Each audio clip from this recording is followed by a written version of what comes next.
que era sobre una nueva visión inca a raíz del COVID. ¿Qué debemos rescatar la cultura inca? Bienvenido, Martín. Buenos días, buenas tardes, qué gusto siempre conversar contigo y grato tratar estos temas. Sí, habíamos quedado en la charla y la conversación anterior que lo inca no es solo un recuerdo, no es solo un pasado, que lo inca no es solo una añoranza, sino que lo inca es un proyecto hacia adelante, que viene de la palabra, el sema y el sentido de enja, enjaichu, que significa armonía, y juntar lo diverso en un proyecto, ¿no? Con este gran proceso de corpus que es ir hacia adelante, ¿no? Habíamos quedado también que la historia no es un dechado de recuerdos del pasado. Habíamos quedado que la historia es un ir hacia adelante y que el pasado nos sirve para más o menos avisorar cómo va a ser ese ir adelante y que no hay nada determinista, ¿no? También habíamos quedado en que la cultura andina no es una cultura que se ha quedado congelada en el tiempo, en el siglo XIV, XII, en el prehispánico, sino que desde el primer momento es una cultura que que resiste adaptándose y se adapta resistiendo, que a nivel de civilizaciones la nuestra es una civilización de permanencia, resiliencia y paso hacia adelante, ¿no? Y que este COVID nos ha demostrado que nuestra cultura se diferencia radicalmente de otras culturas porque nosotros hemos asumido lo mejor de la cultura universal. Muchos de los valores que decimos andinos, prehispánicos, los son, pero también lo son valores de otras culturas, ¿no es cierto? Y que frente a este COVID se viene un nuevo mundo en el cual se ha demostrado una vez más la resiliencia y la fortaleza de esta cultura, su continuidad, su vitalidad y su capacidad de sobrevivir no solo a esto, sino a otros muchos avatares quizás más fuertes que ha superado en la historia.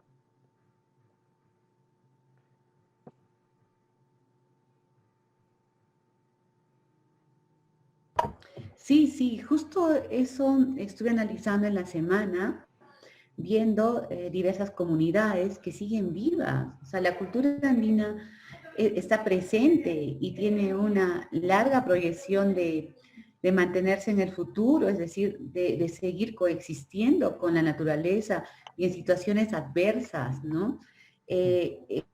No solo es un mito o un pasado, está presente, está en nuestros genes en este momento, está en nuestra historia, en nuestras relaciones y está frente a nosotros.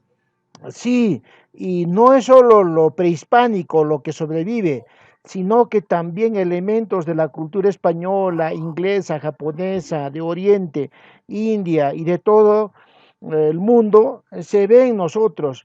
Esa visión de que lo andino es solamente lo prehispánico y lo purista y lo esencialmente puro y absolutamente puro, puro, puro, es una visión totalmente fuera de la realidad. Es una visión esencialista y yo más bien diría que es una visión del positivismo europeo que reduce todo a un solo factor. Es extraño, pero a veces los que dicen defender a la cultura andina lo defienden con criterios y con categorías mentales exactamente del nacionalismo racista y excluyente occidental, ¿no? Y rechazan al racismo con otro racismo. Los blancos no son los mejores, los indios son los mejores. Está argumentando lo mismo. No hay ni mejor ni peor en culturas, sino que cada cultura obedece a su contexto, ¿no? Y entonces ese es otro de los errores que se ha cometido con la cultura andina, esencializarlo y caracterizarlo con las mismas categorías racistas y excluyentes de Occidente. Y lo peor de todo es que lo han llevado a la cultura andina, ¿no? A una especie de racismo al revés, ¿no? Y yo creo que algo de un mal turismo llevado, no estoy contra el turismo, tiene culpa de eso, porque ha exotizado tanto, lo ha disneylandizado, ¿no? Lo ha hecho volver Disneylandia, el indio foto, el indio llamita, el indio paisaje, ¿no? A ver, vive tú en ese paisaje, a ver cómo te va, ¿no? Entonces, hay una especie de distorsión de esta cultura andina que la hace daño y muchos quisieran verla en un museo cuando en realidad no está en un museo, está más viva que cualquiera. Has hecho un comentario muy fuerte porque, sin embargo, con cierto grupo de gente dedicada al turismo, ¿tú tú crees que esto se deba a que no existe una política real de cómo difundir nuestra cultura andina desde el Estado? O sea, es decir, los operadores de turismo, todos han agarrado de lo que han podido, ¿no? De los cursos que han llevado en los institutos, en las universidades, pero en realidad yo advierto que no hubo ni hay una política de Estado para difundir la cultura andina en el mundo. ¿Cómo queremos que nos vean? Un amigo me contó que hace unos años encontró un folleto que decía Chile y estaba la foto de Machu Picchu, visita Chile. Entonces, aquí el Estado no es como en otros lugares donde hay una política de todo el aparato estatal para difundir nuestra cultura. ¿Qué opinas de eso? Absolutamente cierto, totalmente cierto. Tan cierto que lo que se vende como cultura andina es un producto para las clases altas que no siempre son ilustradas, ¿ah? En Europa. Tenemos la idea de que toda Europa tiene clases realmente altas y cultas. No, no necesariamente, yo diría. Hay también gente que tiene mucho dinero, que es la que viene acá, o también mochileros que son personas muy, digamos, modestas económicamente, que tienen una visión muy exótica de las cosas y el Ministerio de Turismo se encarga de, al no haber estado, darle una mayor preferencia a estos grupos que dominan los paquetes turísticos y a su vez convierte al Ministerio de Cultura en un Ministerio de Cultura swing, exotismo swing, ¿no? Donde hay que, pues, vender, ¿no es cierto?, la cultura andina, Capañán, restauración de templos, restauración de centros arqueológicos. Está bien, me parece excelente, pero ¿y la otra cultura, la nuestra, la actual, la educación, la ciencia, el estudio de la continuidad de los Andes, el hombre andino en el hoy, su pobreza, su situación económica? Entonces, de tal manera que lo que tú dices es cierto y es más, Karina, deliberadamente cierto.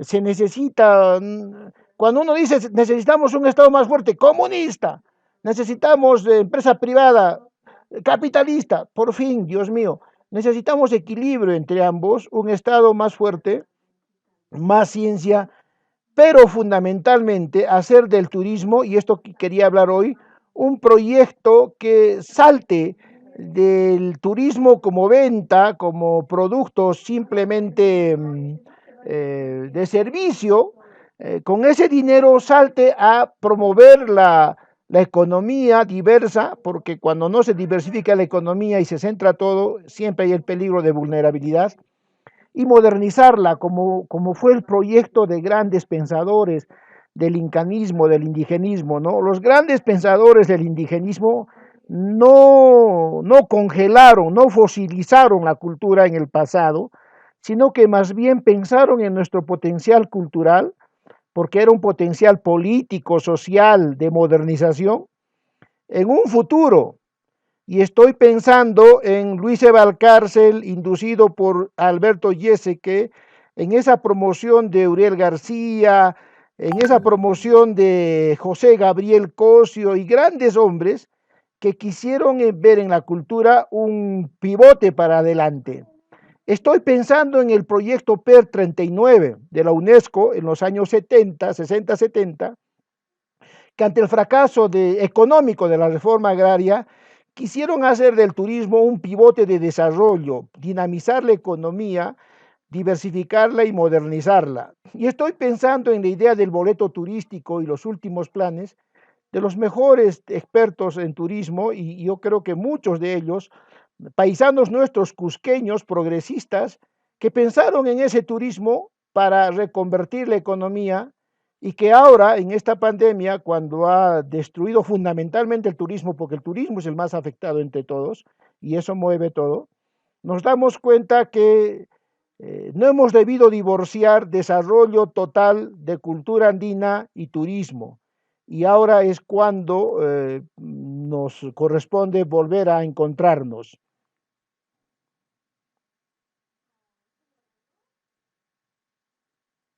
Justo ayer ha sido el día de turismo Uh -huh. y efectivamente no vi una política de Estado para promover el turismo, solo vi ciertos esfuerzos de algunos amigos que estudian, que son licenciados en turismo. Y bueno, y es lo que al Perú le ha dado mayor ingreso, uno de los mayores ingresos en las últimas décadas. Y me impresionó esto, ¿no? Que no existe una política de Estado, eh, y que el Instituto Nacional de Culturas sea solo un ente de funcionarios, de sanciones y no de promoción y creación. Creo que hay un tema de Estado, de ausencia de Estado en el tema de turismo muy fuerte y que se ha entregado a empresas privadas y transnacionales, ¿cierto? ¿Cómo es esto? Cuéntanos un poco. Yo creo que lo que faltó en el Cusco y en el Perú es un salto al bicentenario, ¿no es cierto? Lo que ocurrió en otros lugares, una revolución burguesa. Y no estoy utilizando la palabra burguesa en el sentido marxista o ideológico, sino estoy hablando de la burguesía como ese empresariado que se compromete con su espacio, que tiene una visión política, económica y social y que articula una economía regional como la que tuvimos en su momento. No te olvides que Cusco, aparte de los tres grandes imperios, dos grandes imperios prehispánicos que tuvo, centro en Piquillacta, Huari y Inca, aparte del imperio que fue centro comercial de la colonia, en Cusco el triángulo estratégico de Cusco es fundamental para toda esta ruta, sobre todo en San Pedro de Cacha, Tinta, por eso es que Tupac Amaru se levanta en ese núcleo. Tuvo también prosperidad al inicio del siglo XIX con Martín Pío Concha. Eh, Hasta la década del 40, a Cusco llegaba primero toda la información científica, económica de Europa, porque directamente los barcos llegaban al puerto de Buenos Aires y mientras daban la vuelta por el Cabo de Hornos, porque en ese entonces no había el canal de Panamá, que hacía más fácil la llegada, y llegaba al Callao, y mientras del Callao llegaba a la sierra, llegaba más fácil a Cusco las comunicaciones, ¿no? Entonces yo creo que Cusco ha perdido bastante de su liderazgo que tenía en una época, un liderazgo muy fundamental, un liderazgo de calidad, y hemos perdido un grupo de líderes para que hagamos región y hemos perdido la brújula. Entonces, eso hace que Cusco necesite y vuelva a formar este liderazgo, este grupo este grupo de liderazgo que le vuelva a dar sentido. Entonces, tenemos antecedentes de que antes hemos tenido liderazgo, tenemos condiciones, pero algo pasó después de la reforma agraria, algo pasó con la crisis de los partidos políticos y Cusco está como está, ¿no es cierto? Eh, con el arquitecto Guido Bairo conversábamos y me decía que Cusco parece esos juegos de plano inclinado donde con una bolita lo tiras de arriba y vas evitando con unas paletitas que funcionan con botones para que no se caiga. Más o menos el capital que pasa por Cusco sería la bolita de acero que cae, que solo pasa, nadie lo detiene y no genera un desarrollo, ¿no? Entonces, la pandemia nos ha hecho ver en su cruda realidad esta carencia tuvo que, primero en el 2010, te acordarás que hubo las inundaciones, nos hizo ver ya en ese entonces el golpe que nos causó el haber hiperconcentrado todo en el turismo y no haber desarrollado una economía diversificada, ¿no? Entonces, a mí me parece que es asunto de un grupo que amalgame lo que ya están haciendo los empresarios cusqueños y la población cusqueña y los microempresarios cusqueños. Ya lo están haciendo, solo que nos falta un poco frenar en los ímpetus de Lima, no para separarnos, como algunos proponían, una federalización separatista, secesionista, sino creo que es ponernos fuertes, tener carácter y decir, señores, esto nos corresponde, ustedes siguen teniendo sus impuestos, seguimos perteneciendo a la nación, pero saben que aquí nos paramos nosotros, ¿no? Está faltando eso, un liderazgo, dos presidentes presos, presidentes en crisis regionales, un consejo regional que se elige precariamente, presidentes regionales que técnicamente ganan con el 16-20%, que no representan a la mayoría, y ya al día siguiente de su mandato, el segundo está ya viendo cómo los revoca. Entonces, no hay ningún tipo de alianza, de fuerza, no hay un movimiento ciudadano ni un proyecto que hayamos recuperado después de esos esplendorosos días.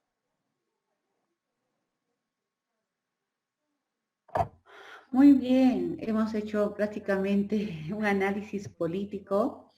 Sin embargo, quisiera que nos enfoques cómo manejaba la cosmovisión andina el tema de la reciprocidad, porque yo creo que sería la única herramienta que ahora permitiría eh, congregar, que todos los sectores se congreguen y se apoyen entre ellos. El AIMI que nosotros conocemos en nuestra ciudad, ¿cómo podemos coadyuvar con esa herramienta?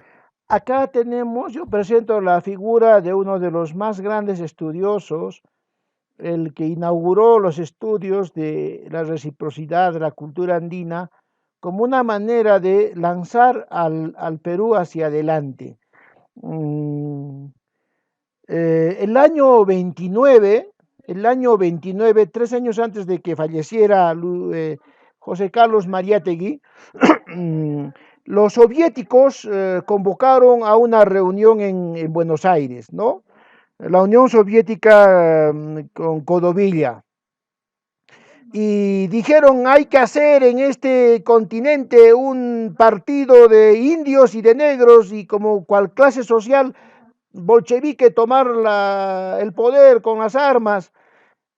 Y este hombre que estaba inspirando ya a José Carlos Mariátegui, que se llama Luis Valcárcel, un cusqueño destacado, formador de la conciencia inca, ¿no es cierto?, que había resumido lo mejor de la cultura inca, pero que lanzaba la cultura inca hacia el futuro, porque estaba en ese entonces en un plan de modernización, había hecho la reforma universitaria, que es decir, en ese entonces la reforma de toda la sociedad, porque la universidad era el núcleo de la sociedad.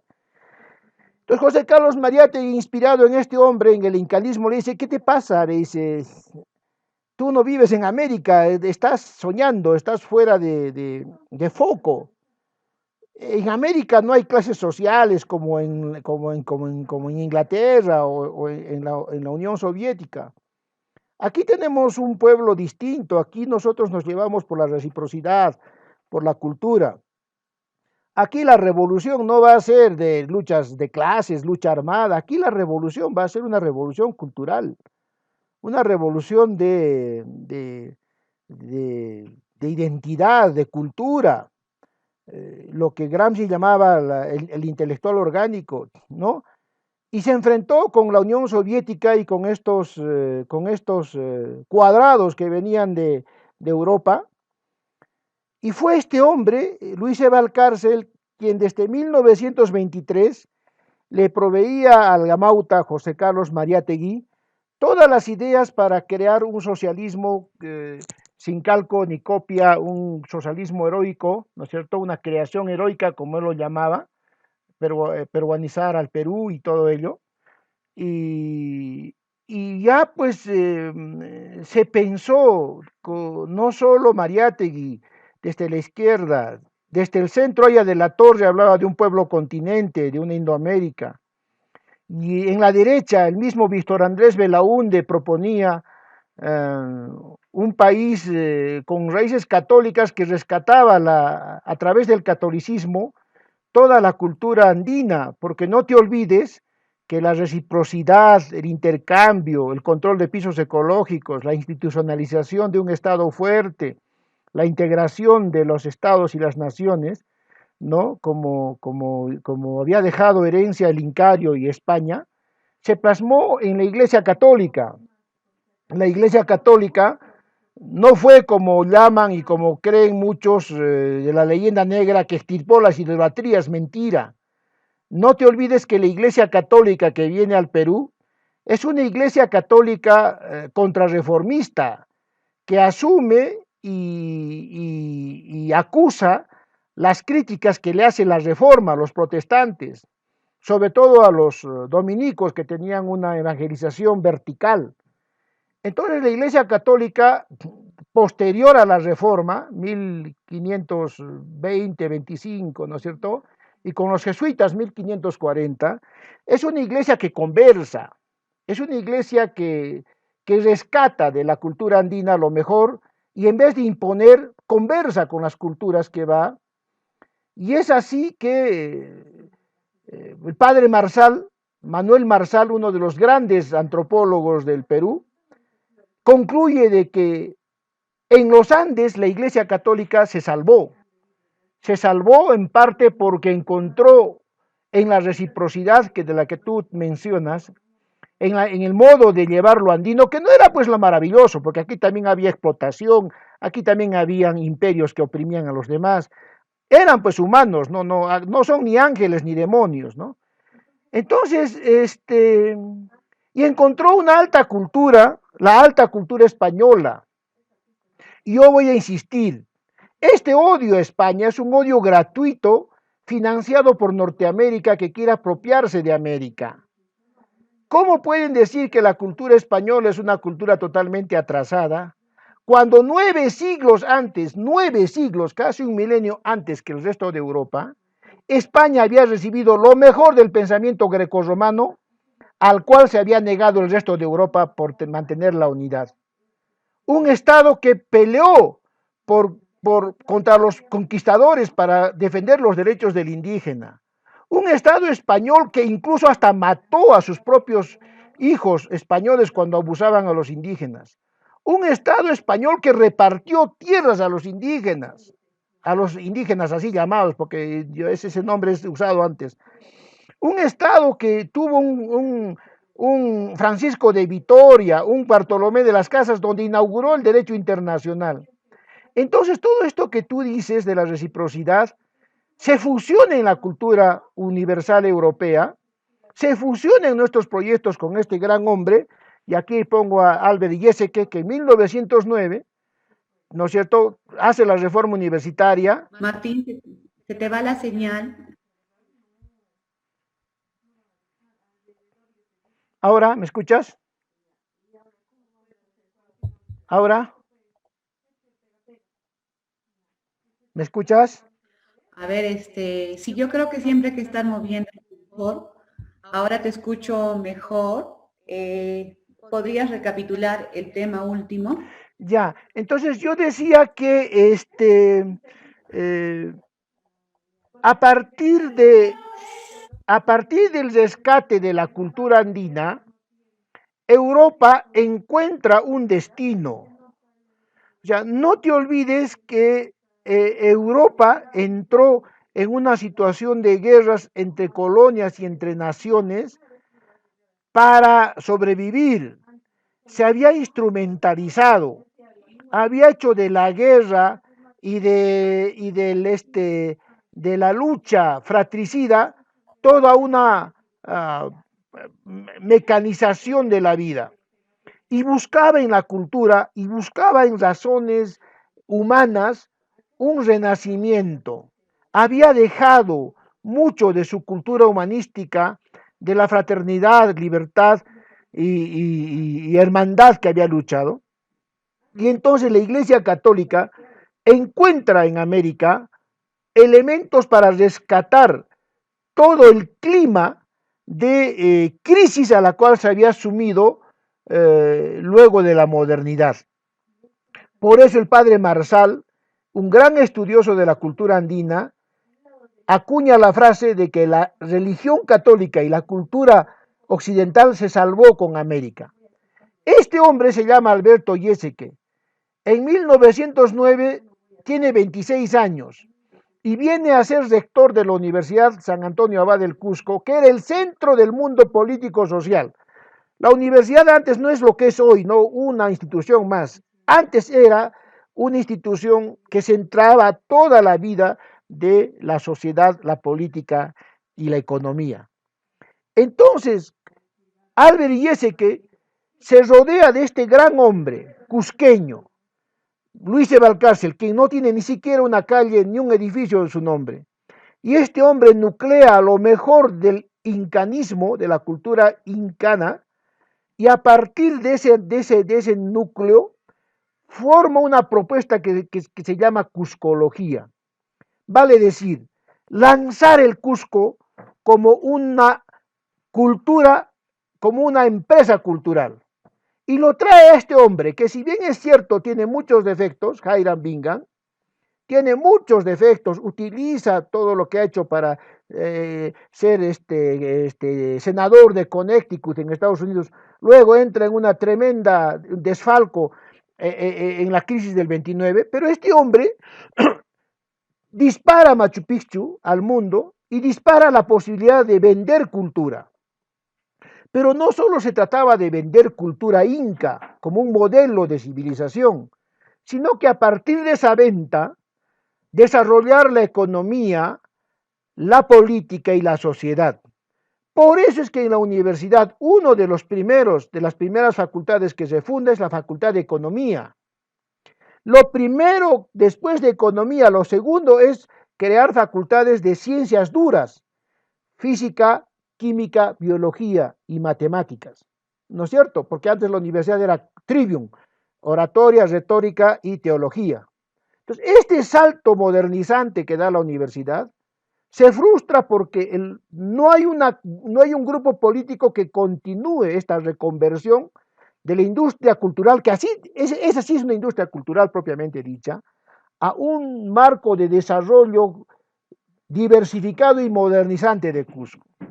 Ese sería entonces el primer salto en el cual fracasamos y no asumimos la cultura andina como tal antes del fracaso que tuvimos con el PER 39 y luego con este último fracaso del COVID-19.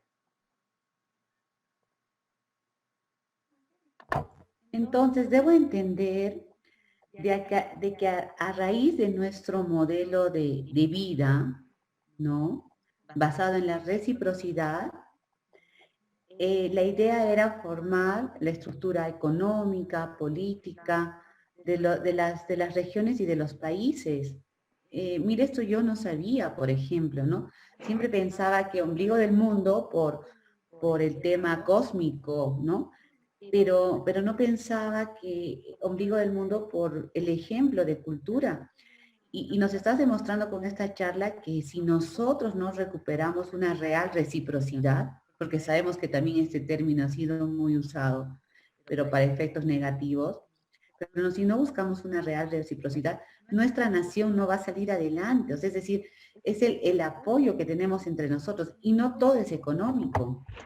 Obviamente estás en lo cierto y diste en el clavo porque la reciprocidad no es solamente un intercambio de productos concretos entre un individuo y otro o colectividades, es la relación que hay entre economía, sociedad, política, pasado y futuro.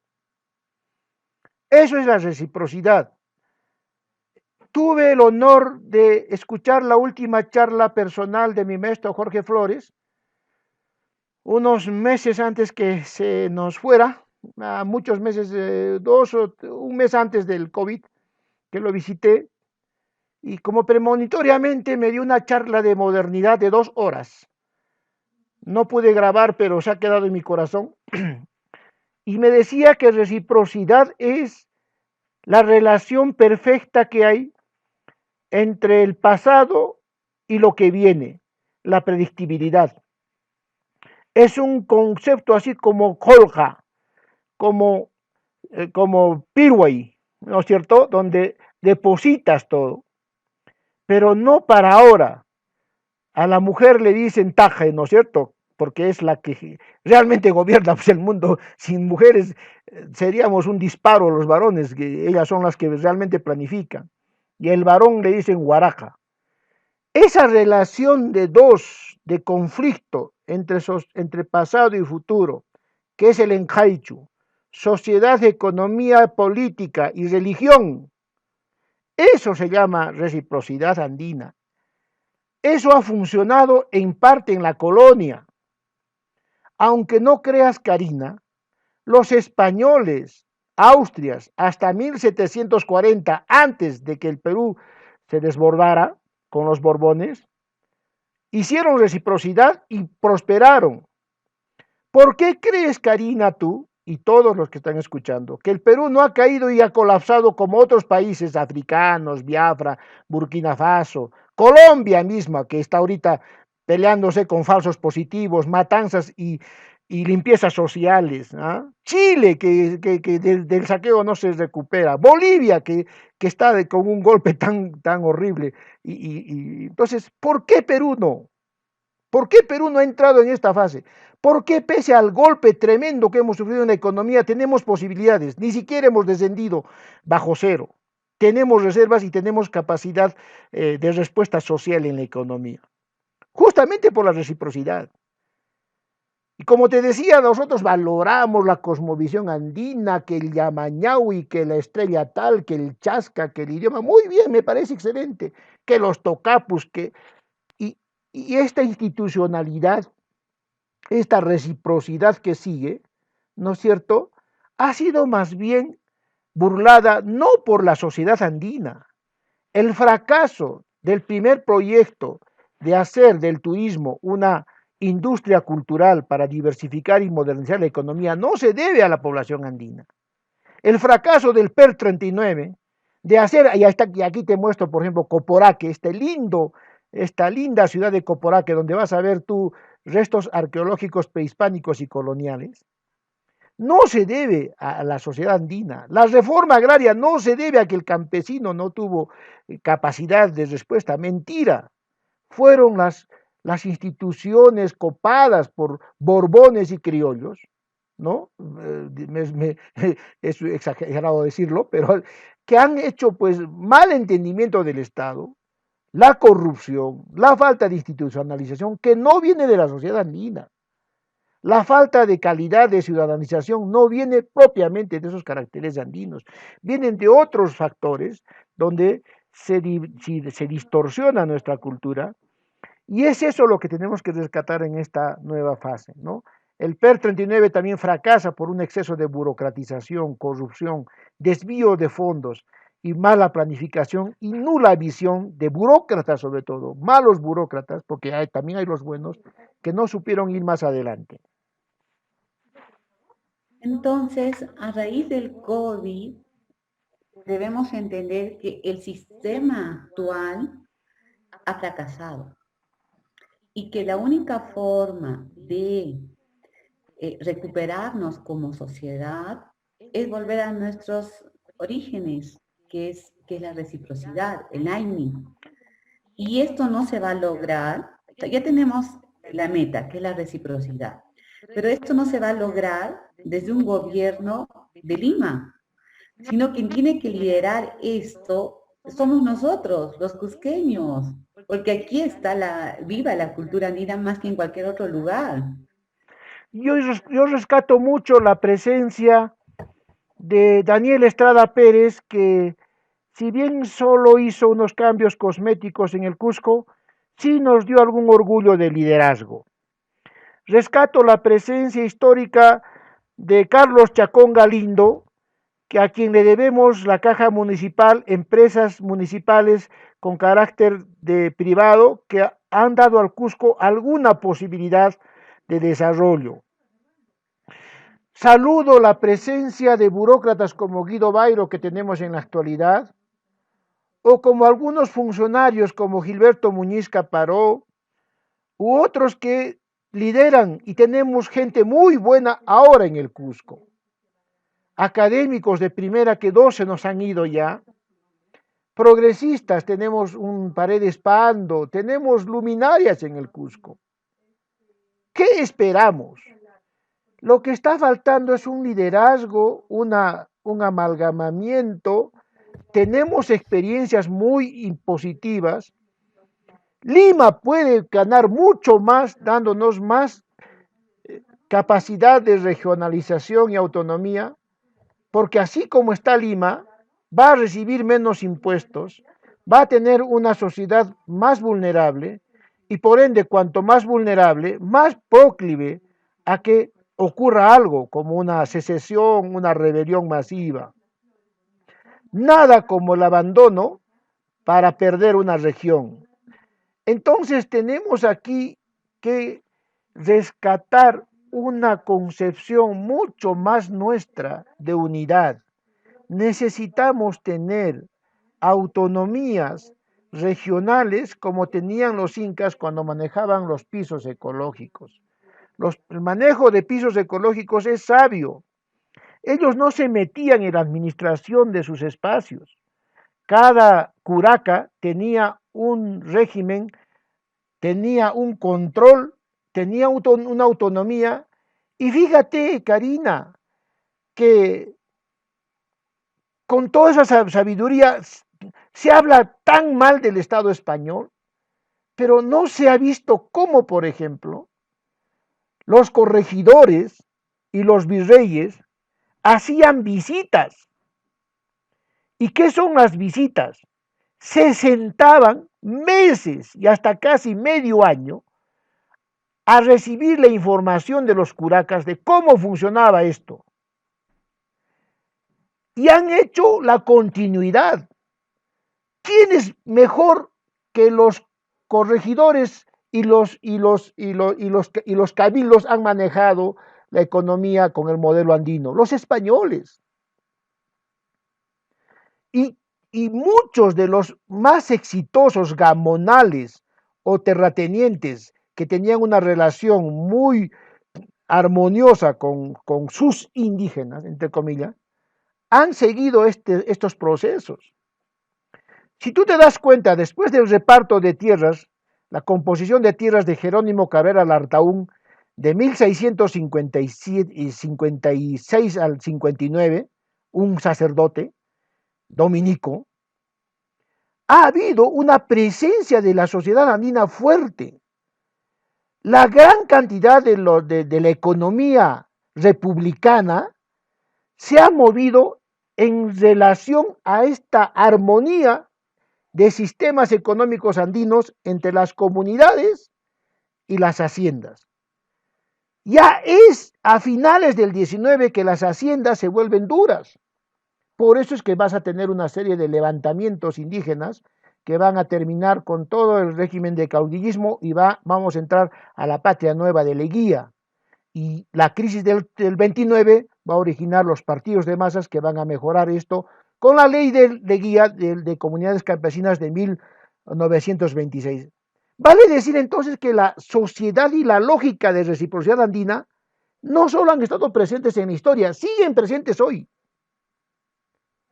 ¿Cuántos han estudiado realmente las lógicas de reciprocidad y de intercambio que están habiendo en este momento frente a la crisis? Muy pocos.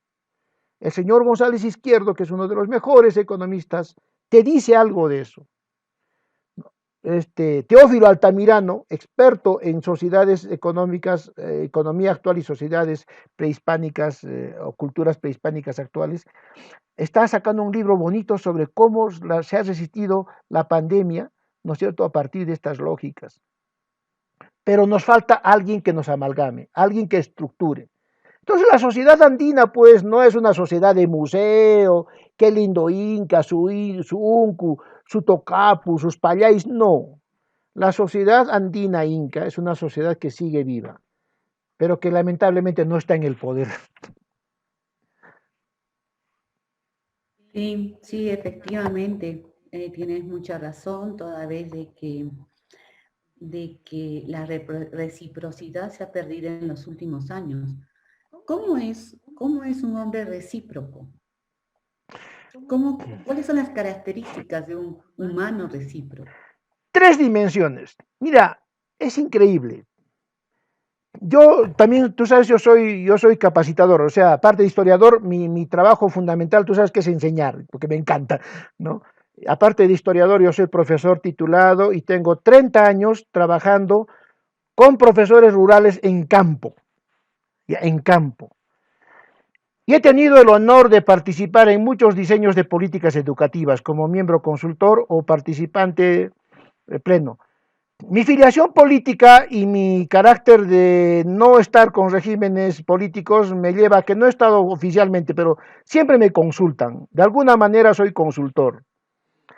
Y a tu pregunta, yo diría que la sociedad andina moderna, con todo su bagaje de pasado y su permanencia, ha dado a la educación, y contestando a tu pregunta, tres líneas fundamentales de perfiles de ser humano. Tú sabes que en la educación se trabaja con perfiles. ¿Qué tipo de hombre voy a crear para qué sociedad? ¿No es cierto? Perfiles, así como tú capacitas en tus programas interesantes que tienes, ¿no? Hay tres perfiles que sintetizan la reciprocidad que los Andes, las educaciones aquí, tengo el honor de haber sido parte de todo este experimento, ha dado al mundo. Uno, persona. Tres cosas en este momento se priorizan para formar el ser humano. Uno, persona, ser humano, solidario, no ser un energúmeno, no ser un tipo que se mete a la plata, a la tecnología, porque fíjate, la historia del mundo es eso, guerras, tecnología, misiles, armas, ¿no? Ayer mismo has visto en el debate Trump con el otro candidato, ¿no? La segunda, ciudadanía. La tercera, emprendimiento. Con estos tres pilares tú puedes formar un hombre total. Y los tres son prehispánicos y andinos. Persona. Y cito a mi maestro Jorge Flores. Después del japonés, no hay alguien tan sutil y tan fino en alma como el hombre andino. Finos. Tenemos una fineza increíble. No nos peleamos a la mala, decimos las cosas, esperamos, sabemos. Todos los defectos que tú le encuentras a los terroristas árabes o a los andinos defectuosos, desgraciadamente han venido de otro lado. Aquí también tenemos defectos, yo no puedo idealizar, pero tenemos esa fineza, esa capacidad de ser humanos, que no creo que haya cultura que nos gane. La segunda, reciprocidad. Relaciones democráticas, ciudadanos. En las culturas madres otras, que no son la andina, fácilmente tú podías invadir la tierra del otro porque tenías en tu propia área vitaminas, proteínas, carbohidratos, tenías todo, podías almacenar, te dabas el lujo de hacer murallas, te dabas el lujo de hacer castillos, porque tenías todo, pero acá no. Acá si quieres comer un poco de proteínas y carnes, sí o sí tienes que negociar con el de la puna, con el collarí, incarrí, ¿no es cierto? Si quieres comer un poco de vitaminas pescado, tienes que negociar con el de la yunca, a la yunca, costa mamayunca, selva.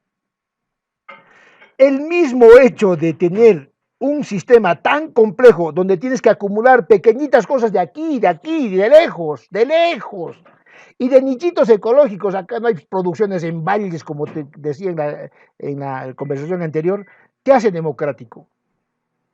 Entonces tenemos la democracia.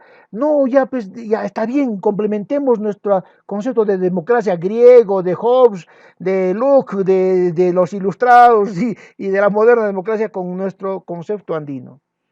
Y tercero, emprendimiento. ¿Tú conoces hombre más emprendedor, más trabajador, más disciplinado que el peruano y el andino? No hay, no hay, no hay. Y con esa fuerza, con esa con esa creatividad. Yo sé que hay sociedades en la guerra donde han recuperado después de los destrozos de Hiroshima o del destrozo de Varsovia o el bombardeo de Alemania, se han levantado. Pero eso lo han aprendido después, nosotros desde siempre. Entonces yo creo que ese es el modelo que tenemos y no sé qué nos falta. Yo digo, y ya para estar cerrando creo esta conversación, yo digo siempre, ¿no es cierto?, que somos como los burgueses de Europa, que tenían miles de años siendo lo mejor, haciendo lo mejor, pero no tenían el poder político. Hasta que vino la revolución de Oliverio Cromwell en el 1654 con los cartistas, y luego la revolución francesa y luego la norteamericana que posesionó a la burguesía. Creo que nosotros ya debemos tener mayor participación en política y estos señores que no entienden el Perú para nada y que ni siquiera hacen bien, porque hablan de mercado, te hablan de una sociedad liberal, pero ni mercado ni liberal, no hay nada de eso. Ya deberían ceder el paso a algo mucho más existente. O sea, aquí no hay nada que crear, Karina. Y aquí ya hay cosas, y ya tenemos la pasta, solo que está mal distribuida. Mira, de esta última exposición siento que estamos secuestrados Sí, y por un 1% de la población. sí. Y bueno, yo creo que para nuestra próxima conversación podríamos hablar sobre cómo recuperar la reciprocidad en la gente. Una persona del Cusco te dirá, no sé si pueda confiar, pero una persona de Lima te va a decir, yo no confío ni en ti ni en nadie. Yo creo que han abusado de nuestro ser innato de reciprocidad, los constantes partidos políticos, con su serie de promesas y engaños, pero aún así encuentro gente que sigue confiando. Entonces, podríamos conversar en la próxima sesión cómo lograr que nuestra gente recupere ese sentimiento de reciprocidad y cómo contrarrestar con el otro, ¿no? Con esas personas que aprovechan ese sentimiento andino. Yo creo que necesitamos lo que decía Carlos Barros, un historiador muy famoso que cambió la historia, y lo que todos coincidimos, una segunda ilustración. Yo creo que estamos a portas, y como el Bicentenario, de volver a pensar la ilustración, ¿no? Y yo voy a enviarte unos libros lindos sobre ilustración que han salido últimamente para que los veamos. Creo que por ahí va la cosa. Hemos perdido en algún momento el camino, el paso espiritual, porque la revolución ahorita es espiritual. Yo que antes era ideológico, militaba en un partido y estaba ahí con petardos y pistolas y banderolas, ¿no? Y la juventud. Y creo que hay que estar bien metido en algo para saber cómo es y salir después. Creo que con que tú seas más humano, más consciente, más sutil y más fino con los demás y con los que te rodean, ya eres un revolucionario. Con que seas más humano y más sensible, ya estás haciendo la revolución. Y eso solo se logra con ejemplo, con patadas, con haberte caído, haberte levantado. Pero sí puedes inspirar y ya pues hablaremos de eso la próxima. Muy bien. Entonces, bueno, nuestra próxima reunión será cómo lograr que nuestra gente, nuestro pueblo, nuestra sociedad recupere la confianza y su sentido de reciprocidad. Muchas gracias, Martín. Ha sido una charla muy bonita, como todas, muy enriquecedora. Y nos vemos el próximo miércoles a la misma hora. Y bueno, ya haremos una difusión desde el día de hoy. ¿Ok? Gracias a ti. Vamos compartiendo entonces. Muchísimas gracias. Que tengas un lindo fin de semana. De igual manera a ti, gracias y siempre inteligente. Tú sabes, hace mucho que te entrevista, ¿no? Eso es decisivo. Y también a ti felicitarte y agradecerte. Gracias por este honor.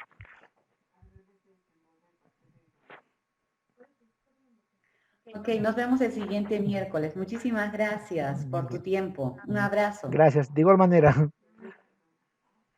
Gracias, Martín.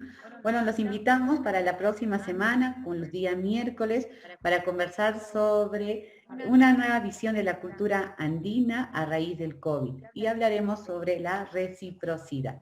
Muchísimas gracias.